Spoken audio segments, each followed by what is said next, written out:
Hey everybody, I'm Wes. I'm Chris. And we are Last Bastion Studios. And today we have a special guest, Miss Leah Novak, Born Red Shop. Hi.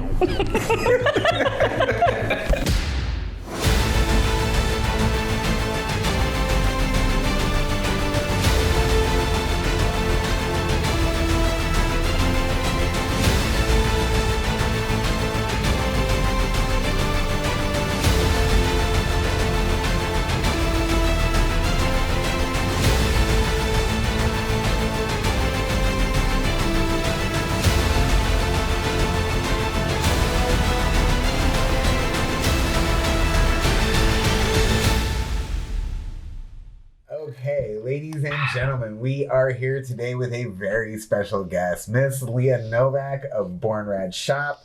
Woo! Editor extraordinaire, wonderful person, friend of Last Bastion. Anyways, I'm Wes. I'm Chris. And we are Last Bastion Studios.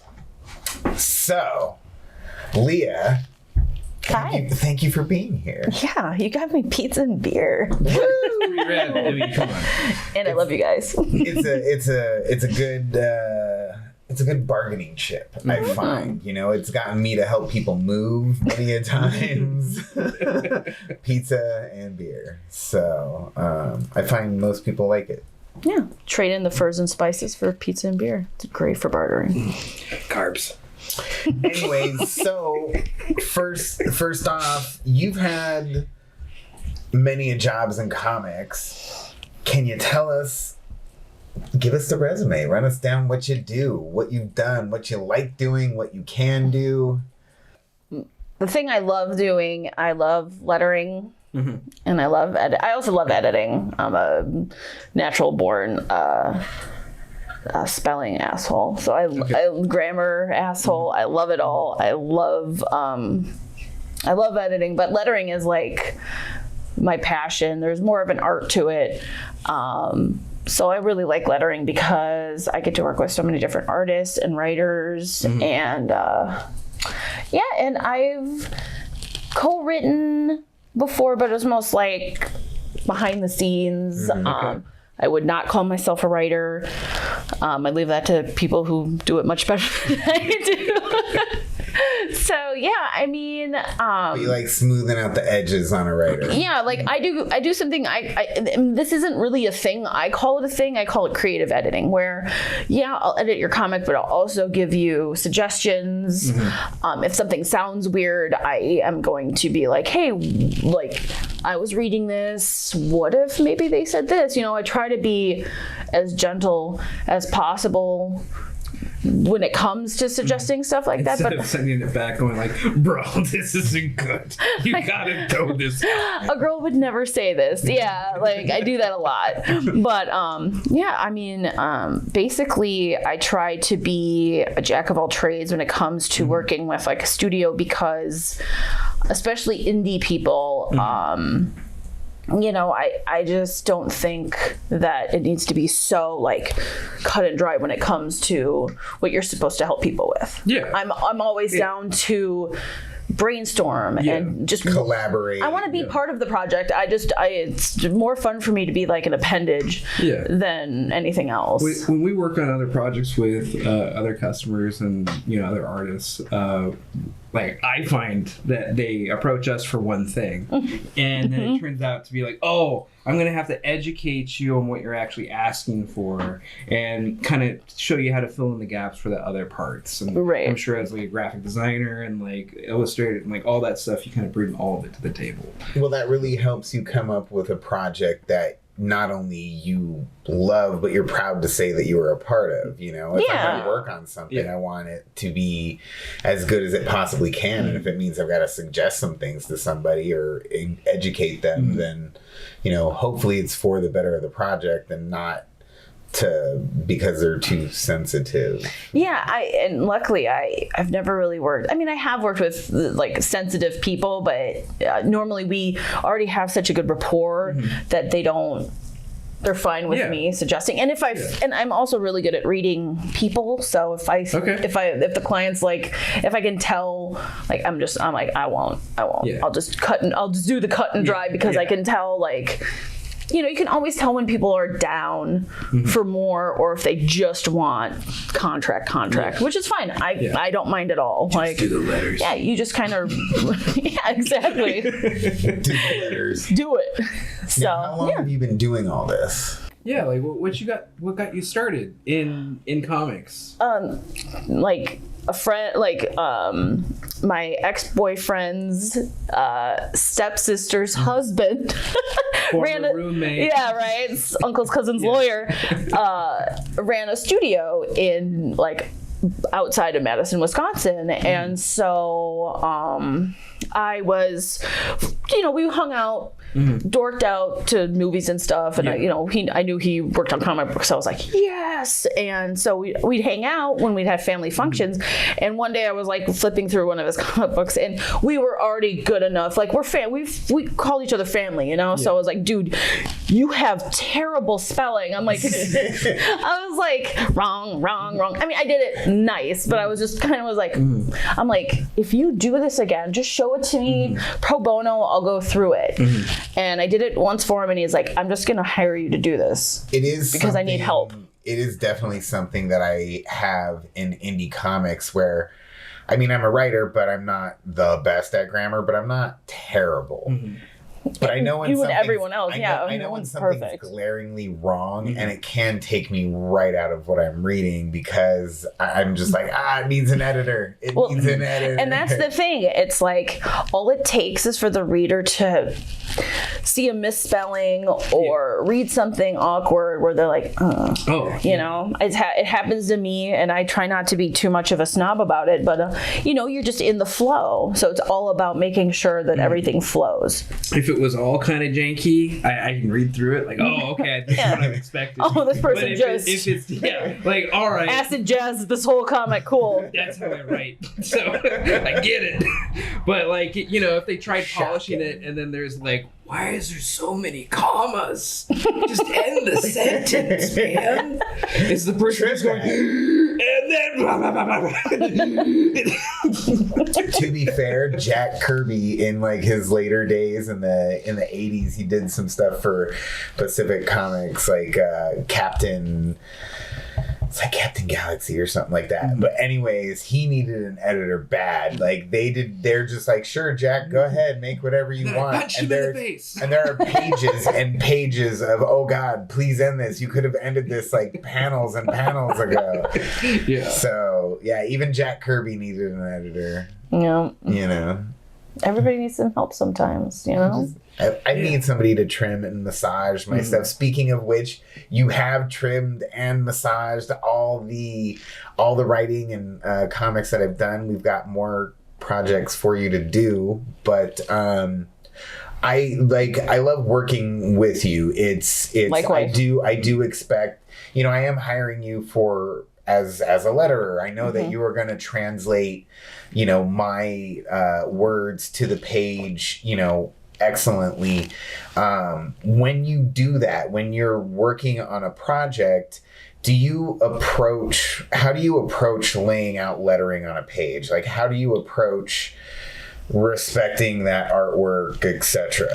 Well, that's how it starts, is like, I have a deep respect for the art, you know, it's a big thing. So, you know, I get the script, I get the art, and what I do is I'll take like the first page, or a page that has a good like art structure, and then what I'll do is I'll figure out colors, fonts, boxes before I even... Do you lay down boxes first? Like, just to look at the composition and the spacing? No, it's font for me first. Okay. Always, because I feel like a bad font can ruin an entire book. So most of the time I do font first, and then I go with like the bubbles, and like it's just, you know, it's just making sure that you place the letters. The thing that I try to do, and the thing that I want to see when I'm reading, is that you don't notice the lettering. You're just reading, and you're not noticing the bubbles. It just flows, and you're not like, you can notice how beautiful like the person has lettered, because I've seen some really cool lettering. But for me, I'm old school. I just like, I want to read it. I don't want to like be like, oh, that bubble's covering their head, or it's covering like a major part of the story. So like for me,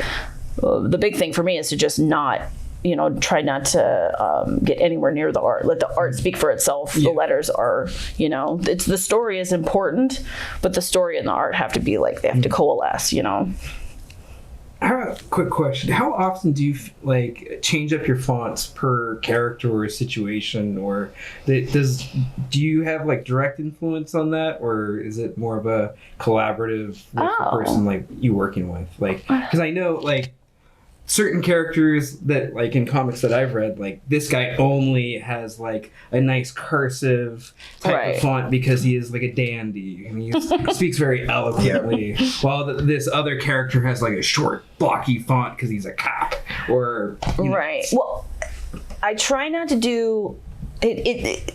A lot of times I try not to do too many fonts for too many people, because then it can get really a little bit but my favorite thing is like for the bad guy, or the dark stranger, to have like a different font or a different color bubble, because then I don't know, it just adds something extra. So normally if the script doesn't call for it, if I think it'll add to it, I'll do it, but I really try not to when it comes to lettering, I try not to mess too much with the person's vision, because I know for a fact that like the writer, if they, if the script's in panels, they already have an idea for it. So if they haven't asked me to do it, it just depends on how good our relationship is too. Like with you guys, I'd be like, hey, this dude's like King Jaguar. Like you didn't ask me to do anything different with him. And I was like, oh, he's so cool looking. And I love the colors that you guys use. So I was like, let's try a little, and nothing like too crazy, just a little colorway. And it's just, it can pop and add just a little extra, Just a little accent. It does make the character more commanding on the page, for sure.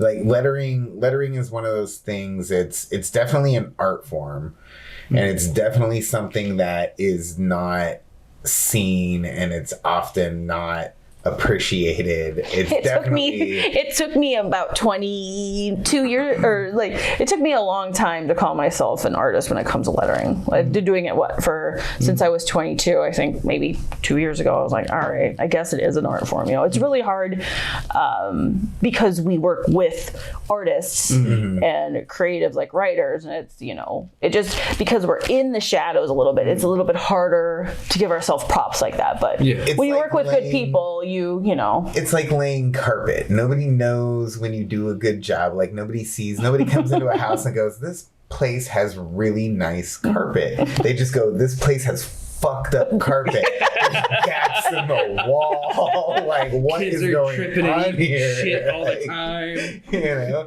that's sort of like the same thing with lettering. People don't notice when it's a really good job because it's so smooth, because it flows into the art so much. Yeah. And that's when it's bad, it stands out. Oh yeah. So, of all the comic jobs that you've done, which one's your favorite? I don't have favorites. I can't have a favorite. I feel like it would make me an asshole. I mean, I can tell you who I like working with the most. But what's your favorite task within comics? I see what you're saying. I won't make you say that we're your favorite on camera. I mean, it's kind of, but we know it to be true. So. My favorite task of everything I do? So, is lettering your favorite thing, or is editing your favorite thing? If you could just do one thing... Oh, it'd be lettering. Just the lettering? You just swap back. Because within lettering, I still can edit, because I'm still placing the script in. So if there's... something that's weird, or if there's like misspelling or something, I have to tell I have to tell the writer or whoever I'm like dealing with. I have to be like, oh, I found this and this. You're not just gonna let them misspell there and there. Exactly, because I could contract me for this. Yeah, suck it. So I'll just be like, I found 54 anomalies. That'll be an extra $500, or you can suck it. I won't tell you what they are. Just have a ransom note all cut up. Everything's red. Yeah, I love lettering. It's so fun. I just, that's what I love doing. But I also, I really do enjoy editing. Like, it's another really fun passion of mine. But yeah, lettering it's just a little bit more involved. So I feel like I'm a little bit more a part of the comic, if that makes sense. Not that editing isn't important, but lettering, it's like I actually have like my stamp on it. Yeah, like with lettering and like doing the bubbles and where everything fits, like really will lay down the cadence of how the reader follows the painting. But that's not saying you can't hire me to edit. But her services are available. Yeah. We will leave her contact information in the area below. And you can reach out to her. I do highly recommend her services. I am a customer and a satisfied one. So it's good stuff. It's very good stuff. Okay, so what would you say is the most difficult project you've worked on, and do you do anything special to solve design challenges? Well, I did work on. I worked for this lovely woman, but it was a very intense project. It was a 65-page comic book that I had to letter, but I had gotten the pages, and the art, she had done lettering herself, and she ended up not liking it. But the lettering, it was not layered. Oh, it was baked in already. Yeah, baked into the art. So I had to letter over her lettering. And then I also got it ready for the publisher. I did all the layout for it. Got it ready for ebook. So I basically taught myself how to do that too, to help her, because she was new to the whole comic book thing, and I just really wanted to help her. I didn't want her, because the publisher she was working for was going to charge her so much money to do what I could do for a fourth of the price. I was like, I'll just do it for you. And even though I probably, it took me a very long time, and it was a lot of work. But it's a bit of a car crash. Yeah, she would have. It's like, what? Yeah. What do you mean it's all the same layer? Yeah, you already inked this? Yep. She had just, I think she drew it on, just like on her computer, on a program that came with her computer. Okay. She was very young, but she was very excited to get her story out. And she found me on LinkedIn. One of many people who have found me on LinkedIn. LinkedIn, really? Dude, okay. I'm telling you, I'm like, I don't know, but I've gotten probably like 8 or 9 jobs off of LinkedIn. It does crazy. Work. That's crazy. I don't know why. Yeah. I don't know. But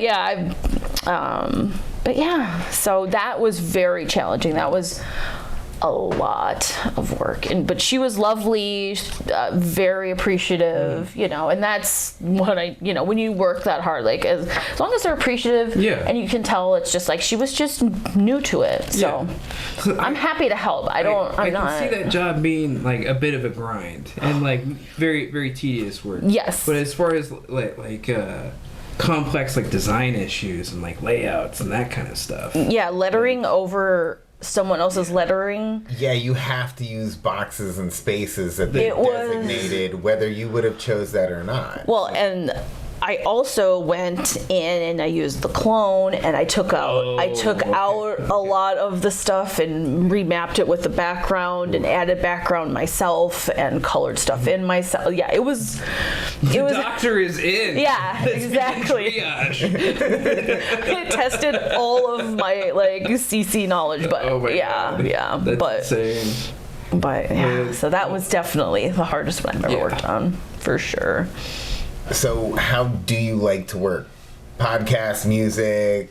Do you like having something on in the background? Are you a silence person? Oh no, I am not a silence person. If you if I wasn't talking to you right now, I'd have my AirPods in listening to like Last Podcast or something. Zabrowski screaming at you. Yeah, I don't like silence. There's something about my brain. Yes. If I have silence, it has to be music or just someone like shouting something in my ear. I know you have a couple dogs. Do you have like your dog sitting in your lap too and just hanging out with you? I have 2 French bulldogs. They're awesome. They are awesome. So I always have to have. I usually will listen to music if the script isn't too word heavy. I'll listen to podcasts, but I really don't like to listen to stuff with words because I really want to be focused, and I get hyper focused on. And then if I mess up, but. Do you have a particular playlist that you fall back on? Oh yeah, I got a couple playlists. I have comic book beats, and it's all instrumental or stuff where it's lyrics I know, so it doesn't, you know. But yeah, I have a 200 song comic book beats. You know, with comic books being a very male-dominated industry, do you face a lot of challenges being a female, or you know, dealing with a lot of dudes on the daily? Well, I've had issues. I mean, luckily, I don't see the side of it where it's a studio, a company, or just people being like, "Oh, it's a chick. Let's find a dude." You know, like I'm sure that happens. I'm sure I'm criticized, but thankfully I don't have to see any of that garbage. So, I mean, I've had issues before where I have been taken advantage because I'm a woman, blah, blah, blah.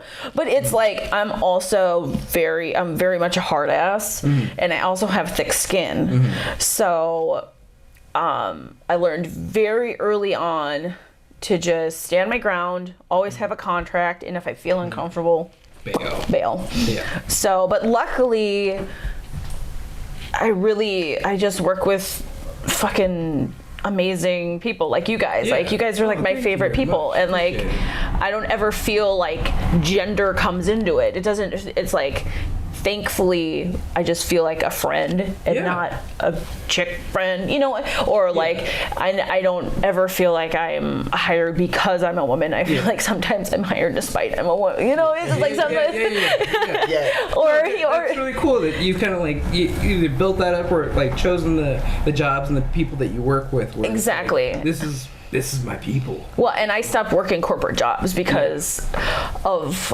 how. Like, the corporate world is rough. Yeah, I won't do it.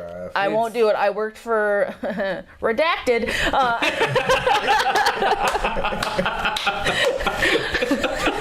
I hope we put like a black bar over the I worked for a couple bigger companies, and just the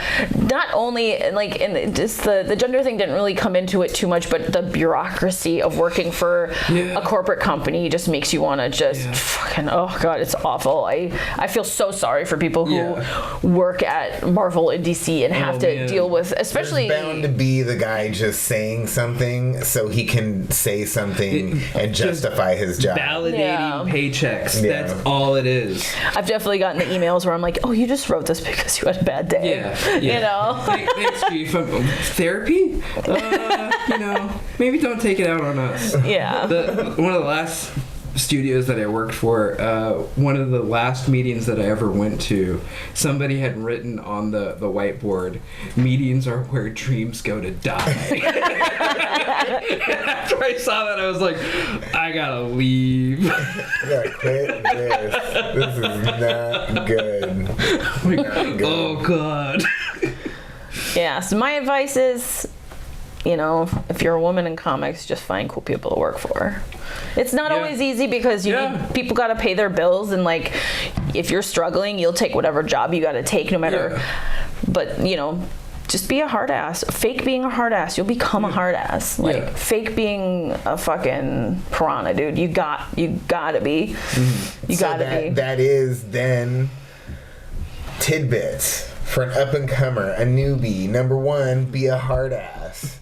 Fake it till you make it. And I mean, I don't necessarily love that phrase, but when it comes to... I don't really either. I don't really like it, but... There is some truth to it, though, in some ways. It's more like, don't fake it to yourself. Trick people into thinking you're a badass. You're professional. And then you will be a fucking badass. Yeah, like, if you are pretending to be something, you are already that thing. So, I actually... project strength and you will be strong. Yeah, like, you're already there. Yeah. So don't trick your don't lie to yourself. You're already halfway there. But no, so unfortunately I have a TikTok and I was on TikTok. Oh man. But friends. I think we follow each other, don't we? I think we totally do. So many videos. Please do. Dude, you don't even understand. Well, get ready. Let's get weird. But I follow a female comic book artist and she and she would. So she had made a TikTok about how she got ripped off. She did graphic design for a client, and she just showed the comments and like how many times she like redid this logo for him. She's normally a comic book artist, but she does graphic design on the side just to make money. And she was like, I don't know what to do. Like, he's not going to pay me, but I can't keep working for him because she's like, I don't know what to do. And I said, I was just like, I'm so sorry. I'm like, contract. I learned the hard way. Oh, yeah. I've lost a lot of money because I did not have a contract because I trusted people. Everybody learns. I've been burned many of times. Yeah, contracts. I don't care how much you like somebody. Have a contract. If it's for $100, of course we have contracts. Even on the simplest. Because it's deadlines. It's it keeps people honest. It keeps me motivated. Yeah. It's like you know what you're getting into, and then we know what we're expecting. Yeah, a lot of and it doesn't have to be just because I want to get paid. It can just be like the deadlines. Yes. What I will do and what I won't do is on there. Like my limitations. Like you're not going to get unlimited revisions until my fingers are bloody. Yeah. You're going to get revisions until the deadline's up, and then you got to pay me more money if you have taken up all of my time redoing and redoing and redoing. That's why on my thing is like half of the page. Cool. More than half the page, you're paying me more money. And I don't do that to be an asshole. I do that because that's hours of work. And I am happy to revise. I don't care. I'll do hours of revisions. That's what I'm supposed to do. But people take advantage, especially like this girl. So you just got to lay down the law. We know this very well. Like, we I'm sure you do. A couple jobs where it was just like, it should have been a month of work of developing this thing, and it turned into 3, 4, I think almost 5. It was definitely 5. Like, it was definitely 5 revision after revision after like millimeters of like just adjusting scopes and like it was just like and fighting against logical recommendations for the project, like, for and why you would need to do it this way. It's just so who inspires you when it comes to comics in general? A lot of my inspiration comes from my childhood and just growing up, being able to just take what I wanted from my brother's stash, leave some of it, and just like that's how it got me into video games too, because when he'd be out hanging out with friends, his Nintendo would be right there. So I still play the video games. I play the shit out of video games. I play video games almost every day. It's a great way to disassociate. Life is a nightmare. Don't want to think about any problems. Yeah, no. So push through to the weekend and push through to the weekend and push through to the weekend and push through to the weekend. There's a great meme that I saw where it was like a guy getting ready for work, getting into his car, and then like getting into work and clocking in, and then sitting at his desk, and he's like, "Okay, great, only 40 more years." Well, and isn't that the coolest thing about being a creative and having your side hustle? Yeah. And it dulls that pain. Yeah. Well, and like I am under no illusions that I'm ever gonna like work for Marvel and be like, because that's not what I want. Yeah. I like having a day job. It funds my side stuff. Yeah. And for me though, like lettering and editing is my passion. I love it so much, and there's just so many of us who can't, who can't do it full time, but love it full time, you know. And like, there's nothing wrong with having a day job and doing your passion on your own time. Like, there's that's commendable. Most people do that. A lot of people.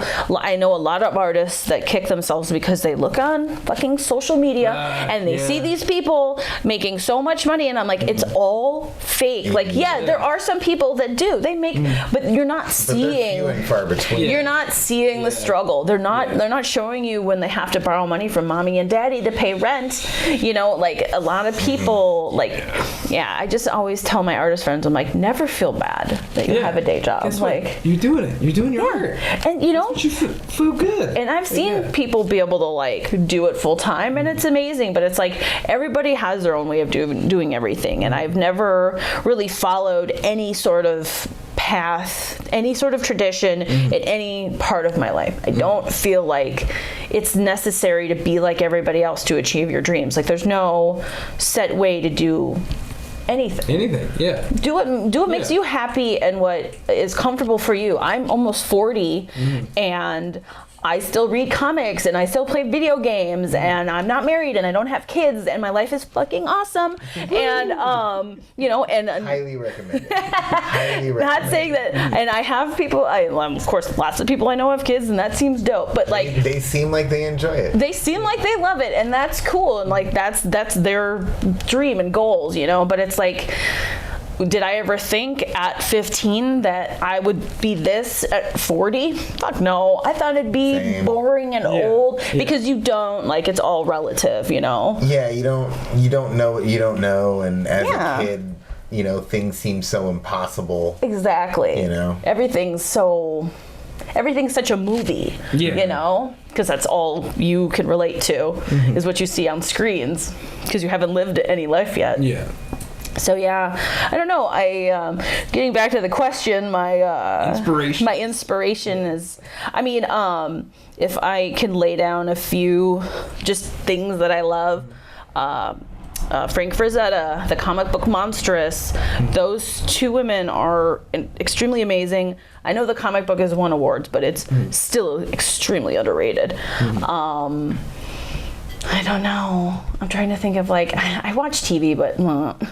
So, to wrap it up, do you have any reading recommendations for us? What are you reading now? What do you think we should pick up as well? Well, I apologize for what I'm reading now. I am reading some fantasy books, adult fantasy, Listen, we all need a trash read every now and then. Dude, I'm telling you, it's McDonald's for your brain. I love it so much. If I could recommend, I'm a huge book reader. I love reading books. I love reading comic books too. One comic book I read, Empress, which I'm still waiting. Yes, Empress is tight. I loved Empress. I love me a good badass babe. Yeah. So Empress is super good. I really love Gail Simone's Red Sonja series. Okay. I love the way she wrote Red Sonja. It's I like writing women that were made by men to see how they would make her, and I thought it was really cool. Monstrous, please read it, everybody. My favorite comic book of all time is Preacher. So you just can't. Yeah, I love Transmetropolitan. Yep. Was it Spider Jerusalem? Yes. Yep, I love Transmetro. The fucking Jesus shoes. He's just floating all the so good. It's so good. The series is bananas. It is. I remember when I first ran into it and I started buying it on the regular when it was coming out on a monthly basis and just being amazed almost every issue. My jaws hanging open because they did something that I just didn't expect. There's two characters that turn into ethereal gases and then combined into each other, and the other character's like, what's happening? And he goes I think they're having sex. They're becoming one gas. I just bought the whole comic book series of the Max on eBay. I love the Max. Yes, Liquid Television. Nice. Yeah, Aeon Flux is one of my favorite shows. Like Yes. favorite everything animations Sam ever. Keith is cutting edge, like nobody does art like Sam Keith. No. Nobody. There's nobody around, and I don't think there's anybody coming anytime soon who has that style. Yeah. So yeah, those are some a book read. There's a really good book. I recommend it to everybody. It's called Sabriel. I'm not gonna give away anything. Just go read it. It's like it's by Garth Nix. It's probably like $4 on Amazon. Wait, Garth Nix. Oh, I was like Garth Brooks. Okay. As in cowboy hats? Right on. Right on. Garth Nix, not Garth Brooks. Is he rocking the microphone? Well-rounded. No, it's Chris Gaines actually. Oh my god. He countries as Garth Brooks. He writes as Chris His Gaines. Sad boy. Oh my god. That was Never an forget. amazing thing. Never forget. That was Chris Gaines. Hashtag Chris Gaines. Yes, that's the title of the episode. Trending. Leah, Chris Gaines. Chris Gaines. Leah brings up Chris Gaines. Well, Leah, thank you so much for coming to hang out with us. Thanks for chatting comics with us. Thanks for flipping through some fun comics Anytime as well. there, Lovely having you. We will have your contact information listed below in case anybody just decides that they need an editor or a letterist. Highly recommended, but I promise you I'm going to lock her up with jobs, so she's not going to be that. You may try. Might succeed. I don't know. You might get her on a project. Shoot her an email. It's going to be great. Maybe, if you're lucky. So, anyways, thank you all so much. Appreciate it, dudes.